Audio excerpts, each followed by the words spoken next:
Three, two, one. This is Gary Castulu and the Loving Social Media team. We are probably one of the best digital marketing agencies in the world to look after opticians. So we're going to go through some of the things that the content, certainly. We might leave engagement for another time, or we might have time. So content. Opticians content is in really three departments. I see it. One is clinical, looking at what makes the eye, how long is the eye, what does certain terms mean, what's myopia, what's hypermetropia, what happens in the eye exam. So there's that clinical side. So when people are booking an eye exam, it's generally to buy a new pair of glasses. So fashion certainly comes into it, not for everyone. So these things that hook around your ears are called frames, and they come in all shapes and sizes. Some people, they feel it defines them. Some people just want to hide behind their frame. Some people want to make a fashion statement. Now, Rihanna has a degree in marketing fashion. She can roll off some people like Dolce & Gabbana and Giorgio Armani and Yves Saint Laurent. All of these people make glasses. Dolce, like, who's your favorite? Gucci, Prada, Miu Miu. Yeah. Have I missed one? Have I missed one? As well. Sorry? And Chanel ones. Chanel do quite nice glasses actually. I And love Tom a Ford Chanel. as well. Oh, now the thing is that if you're selling Prada or Chanel, does it make sense that when you walk in and the person helping you put it on your frame knows a little bit about that brand? Who knows anything about Giorgio Armani? It's my favorite of all of them. Anyone know anything about Giorgio Armani? Not much. Okay, so Giorgio was never a big Giorgio Armani fan, I'm gonna be honest. Well, Giorgio Armani has a beautiful story behind him. So he was a craftsman, all right? He liked making stuff, engineer kind of level, and he falls in love with this girl. And this girl's got great big ugly glasses, little village. This is all true. Little village in Italy, ugly glasses. So he makes her a pair of glasses because he's good with his hands, Giorgio Armani. So he makes her these glasses and they look amazing, and everyone from the village is like, oh, can you make them for me? Then he goes to school with a guy called Luxottica, and Luxottica was a frame designer, so they get together and they're like, let's make glasses. That is a gap in the market. Giorgio Armani was the first brand as well as clothes to sell online, and what it does is it brings the brand to life. So if you're an optician and you're selling, say, Gucci started out with luggage. Did you know that? Like, you really need to understand the brand. Let's see if Rihanna, I'm putting her right on the spot. Rihanna, can you tell us anything about any of the brands that somebody might not know? Any brand you want. I mean, I get confused. I'm pretty sure, I could be wrong, but I'm pretty sure Chanel originally did design the Nazi uniforms. I'm pretty sure it's something like that. Bloody and I think hell, Hugo Boss that's also deep. had something to do with designing something for the war as well. That's like I'm pretty sure. I need to double check, but I'm pretty sure that is correct. I'm gonna double check. Well, I love Coco Chanel. Has anyone heard of Coco Chanel? Yeah. What a story. She was left on the steps of the orphanage as a baby. There you go. She was a right rebel, this girl. She would just do her own thing. And then when men were telling her how to dress, she was like, screw you, man, I'm going to do my own thing. So she made her own pencil skirt and she brought all this fashion into things. So Coco Chanel is quite something. I think that obviously she's the creator of Chanel, but she came from very, very humble beginnings. Has all that been interesting to you? Because for me, as a customer, when I walk into an optician's, I do not want to be sold to. Don't be selling to me.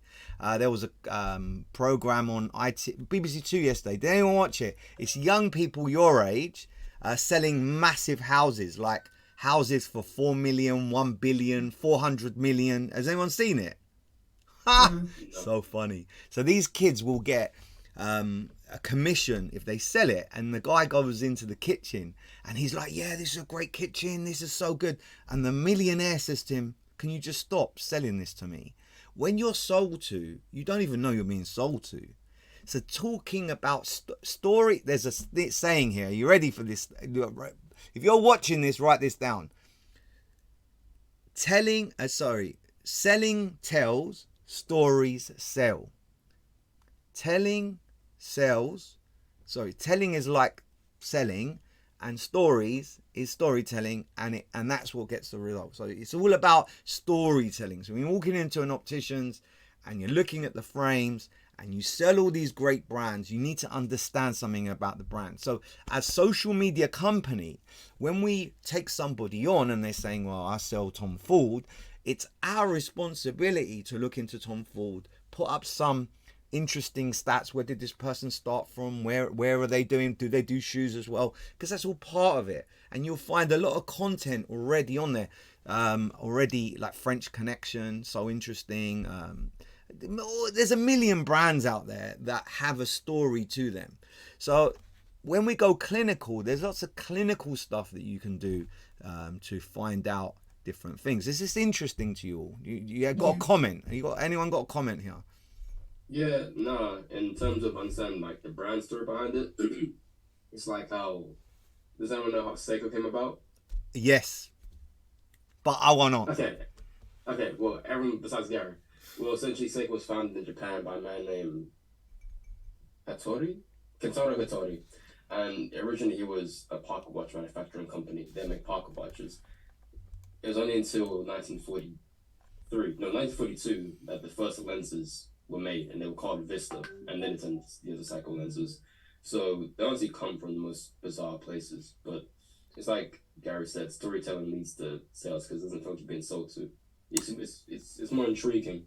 Yeah, and I do have a comment on this as well. Just like in like books, when you read a book in novels, for example, instead of telling the story in the book, you usually show.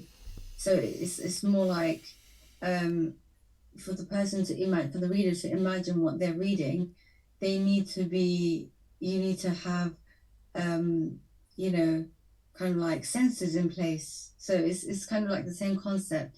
And at the end of the day, social media is 80% just social media and 20% selling or 30% selling. So it's majority should be about your brand and your identity and the story and showing and entertaining and influencing and inspiring, and then the 30% is selling. So Angelina and Alex, I'm going to put them right on the spot now, because being a creative, you have to be quite creative. Can you believe you can make anything interesting? To both of you, can you make anything interesting? Even the most boring thing, can you make it interesting? Yeah, because there's always a story behind it. Yeah. All right, so okay, like, I'm going to pick up the first thing is a calculator. Alex, can you make this interesting? Where did the calculator come from, I would say, and I would say like how it was made and stuff like that. Abacus, where's it started from? Blah blah blah. Great. Hold on a minute. Let's see what we can make interesting. Let me give you an easy one. A clapperboard from Hollywood. You can say where it originated from, like what first kind of films started using it and stuff like that. I love that. I'm gonna to you both. You both scored very well there. So how do we make eye tests interesting, and what goes on in that dark room? Well, I think this particular Instagram account is really frigging good. So they wouldn't get 12,000 followers if they weren't saying interesting things. So they're also really good at getting engagement. 5 ways an eye test can save your life. Let's have a little look. 5 ways. Number 1, a bulge in the eye. Number 2, I've seen so many of these. Like, we're literally looking at the tumour, and it's the size of a golf ball. And then we're like, go hospital. And we save their lives. Obviously, blood pressure is a massive thing. Cancer looks so disgusting in real life. So we see through the it's like a telescope called an ophthalmoscope, and a nice healthy eye looks nice and red and a bit pinky. Cancer eye, all black. It looks nasty. And there you go, a stroke. Now the thing is, bringing that to life, they've not done a bad job, but we can now take that to the next level. How do we do that? How do we take that to the next level, people? A reel, maybe. A reel. Mhm. Getting the optometrist to talk about this with real life case studies. Oh, I remember that guy. He was like, he was only 20 years old and I saw this thing and I saved his life. The word, this is what I think, just my opinion. The word authentic is going to become a currency.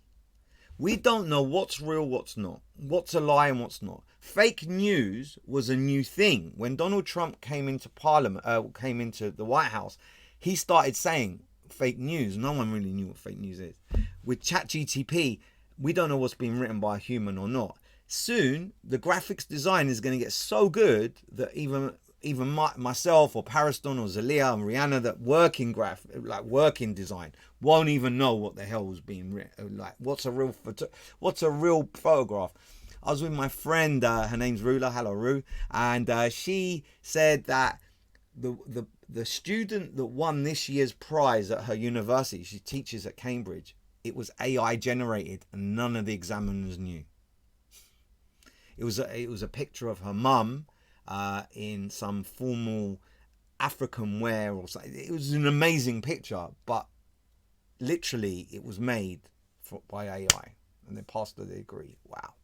So for me, going through some of these things, I'll share it again, and then you speak to the business owner and you say, hey, can you talk me through some of these things? So things called, this is funny. If you work in an opticians and you tell someone they got an astigmatism, one in 50 will start crying. They're like, oh, I got an astigmatism. How long have I got to live? Like, what's going to happen is my eye's going to fall out. They'd start freaking out. Like, have we got love this, thanks for complying them. Like, have we got one? Like, it's really funny. Anyway, I'm sure if you gave that to the optician that you look after, has he put any? Let's have a look. Yeah, the arrow is on the. Yeah.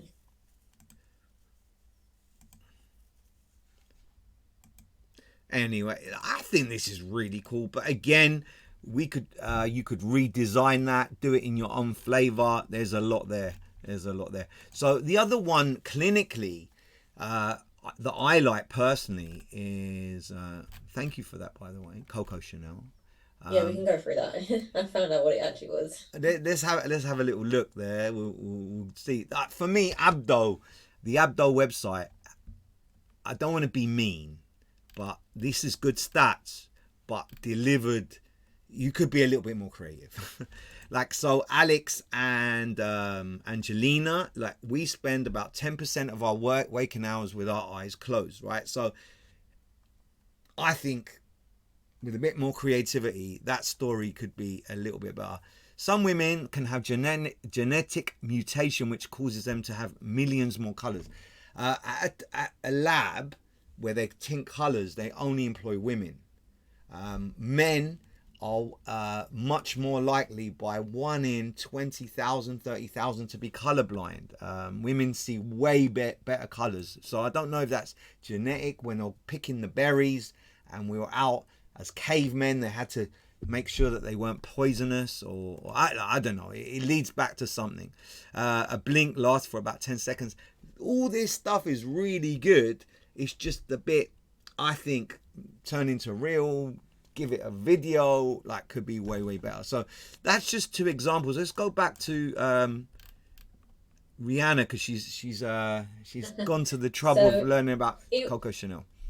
It was Boss. So it wasn't the brand Boss, but Hugo Boss himself designed the SS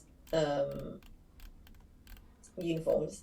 Chanel, it was a bit different. Like, she was, I mean, I would say read it through it, but she was more of like, I think she was like dating somebody during the time that was like a Nazi and all this. But yeah, there was definitely links to it. Obviously, I'm not saying don't wear Chanel or buy Boss, because obviously that's not what it is. But it's just interesting to see kind of where they're allegiance was. I'm pretty sure Hugo Boss is a German brand though, right? Well, look, I think you're so. inspiring me to talk about British brands like Vivienne Westwood. God rest her soul, not even dead a year. Crazy lady. Used to get on her bike and just drive everywhere, not listen to anyone. Like, they make glasses to any brand that you can imagine. Wears glasses that Alex is wearing a Manchester United top. You can get Manchester United glasses. It doesn't even have to be just brand. So I hope this has been of interest. I hope it's inspired you if you're an optician watching this. If you're a member of staff watching this, then just think about it. 3 types, right? So you got your clinical stuff, and you don't have to be an optometrist to know it. You can just find it on the net, or you can ask the public, or do any of that stuff. Then there is the fashion element of it, and that's what I love about this industry. It's health. It will save your life. Plus, you could be walking out with a pair of Vivians. And the last thing is what's going on in practice. So never before has social media been able to look behind the scenes. Now, many times, Rihanna and I went to lunch yesterday. I said, this is a perfect post. I don't know if she did it, because people want to see what's going on. Do you know how many, just this morning, people, a lady was chasing me for something. She said, oh, I loved your holiday pictures. I'm like, damn, like, I hardly know you. You're looking at my holiday pictures. KSI said yesterday, he was on. I do look at this boy's work, and he was described as one of the best people in the world at handling fame. So he keeps his private life and his personal life very, very separate. He tells the world what he wants to tell them, and then he keeps it back. So I think it's okay to say the receptionist is having her birthday. I think it's all right to say that Rihanna and I are going to lunch. I don't think it's okay to talk about Alex's private life. Like, that's not cool. You want to project what you want to project and not. So just to round it up. Now, I don't know if you know this about me, Angelina and Alex. I go to schools, I do talks. Did you know that? And at the end, whenever I'm finishing, I say my payment is, so you guys telling me what you've learned. Just tell me one thing you've learned. Alex, go for it. I've learned about the Nazi thing that Rihanna said. Oh, man. All right, okay, that's good. Rihanna, what did you learn? Well, I didn't realise people would find the stigmatism so funny, but I feel like maybe because I'm not an optician, They freak out, I wouldn't man. get it. I mean, but yeah, I do find that interesting though, that page. I think it tells kind of, it's really easy to understand even if you're not an optician. It just does it in a nice way. I do agree with the second one. Wasn't as visually nice. I can't remember what the name of it was. Abdo. The colorblind thing, the color one, I feel like it makes sense. A lot of men just think, oh, they look the same, but I think women are like, no, you can tell the difference. There's a difference in like 2 colors. It's genetic, and it's not PC to talk about how men and women are different, but we are, and genetically different. So you know what an aperture is. So the pupil is an aperture. Like, I'd love to hear from the optician what their favorite stories. Mine is, so I was Alex's age, Angelina's age. I was about 18, and my first proper real job that I cared about was an optician's. And this guy came in with a rich tea biscuit, right? He was vexed. He said, so I'll explain, you know, inside the black bit of your eye is called pupil. So the wider it goes, the less sunlight is around. The smaller it goes, more sunlight's around. And the smaller it goes, the better you see. So if you look through a tiny little hole, that will be the very best you can see. Okay, does that make sense? Yeah. It makes sense. So this guy comes in and he gets his glasses and he throws them down. And he says, these are rubbish.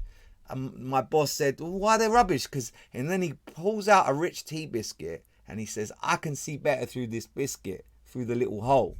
Now, that, after the guy got full refund left, and my boss said to him, well, walk around with 2 rich tea biscuits then, that's up to you. So that for me has to be one of the funniest things, and it was one of my first days as well. Asking the opticians to tell us stories is a good thing. Pariston, what have you learned, son? The story with the Giorgio Armani Inception. Mainly because I don't typically seek out Giorgio Armani information. well, products because it's not really my flavor, except for the jackets.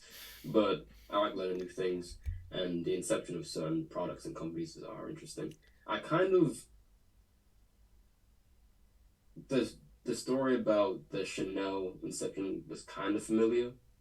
I just know it was that particular brand, but I know that one of the brands out there, one of the more designer ones, had Nazi affiliations and anti-Semitic affiliations. Um, so further reaffirming that was intriguing. Thank you, person. And Giorgio Armani is different to Emporio Armani. Let's see if Angelina knows why. Angelina, do you know why Giorgio Armani is different to Emporio? No, I didn't know that actually, so I can't answer that. Well, one is a higher brand. It's couture.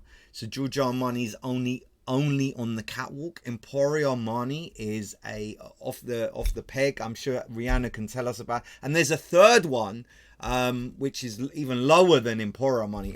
Rihanna, can you shed any light on that? Yeah, I can't remember what the other one's called, I but can't yeah, I remember. knew the difference between Giorgio and Emporio, but and you can tell that with, I mean, a lot of things. Like, just because you've got something that's Armani doesn't mean it's necessarily the higher end Armani. It could be the lower end. Yeah, they do it in JD. So you got Is it Armani Exchange, the other one? Armani Exchange. That's the cheap one. Yeah, you're right. What do they do? What do they do in the trainers world? Oh no, they do like Armani tracksuits in JD, and it's like 80 quid. So like, it's not. Yes, that would probably be high-end like one. the Armani Exchange. Yeah. If it's Giorgio Armani, that's why you get like Giorgio Armani suits, which are like thousands. But yeah, like you said, you get probably an Armani. I think it's probably going to be Armani Exchange tracksuit that's 80. So you got Hugo Boss suit, and you got a Boss suit, and you got a Boss orange suit. So it runs across all the brands. They want couture, they want the high end stuff, and lower. You can either go Harrods or Pound Shop. Like they're branded very, very different. Angelina, what have you learnt this morning? I learnt that you guys, like, well, opticians, could see if you've got a brain tumor by doing an eye test. I didn't know that. It's true. It's true. Yeah. Like sometimes I'll be sitting opposite someone, and I'm like, oh my god, it's my responsibility. But do you know that you got high cholesterol? And they're like, how can you tell that? And you can tell this with all your parents. Generally, if you look at the white part of the eye, that's called the sclera. And then you look at the coloured part, if there's a grey ring around it, that means they've got high cholesterol, which is deadly. That's one of the highest killers in the UK. And grey ring around the pupil? Grey ring around the pupil and the sclera and the white bit. And that can signify also they get little they get little bumps around the inside of their eye. That's fat. So we can tell. We're like, oh man, it's worth having an eye checkup. Zelia, what have you learned? Besides the fact, same thing with like, the eyes and how you can actually, I mean, I knew that you can learn what kind of illnesses you might have, like the smallest things and stuff like that, but I didn't know it can go up into like brain tumor and other stuff as well. And the fact that some brands like Giorgio Armani has like different kind of like different, so it kind of gives me like the impression that they're trying to tailor to any kind of like audience, not any, but they have a certain in mind, and then they're just trying to like suit that type of audience. So one could be able to afford an £80 tracksuit, and then one is just going to be a bit more prestige, and they're going to want to, it's going to be a business person, maybe, I don't know, but it gives me that impression that they have expanded their audience. Totally. So if you're watching this and you're a UK optician or Ireland, we're happy with Ireland or Northern Ireland, contact us. Our name is Loving Social Media. All the details will be below. I think this is good enough for a YouTube video. I think it will be really, really interesting. Now, if you happen to be in America, specifically California, we do have a branch over there. Contact us and Pariston will personally give you a call. We are really good. Transatlantic as well. Australia, I wouldn't say no. Like Rihanna wants to open a brand over there. Dubai, Zelia, do you fancy Dubai? Look after the Middle East. Yeah, definitely. There you go. If you're in Turkey, if you're in Lebanon, Egypt, any. So we can pretty much handle anything as long as you pay for our traveling expenses. We'll come and see you. So that's Gary Kasulu, Loving Social Media team, trying to add value to opticians every day.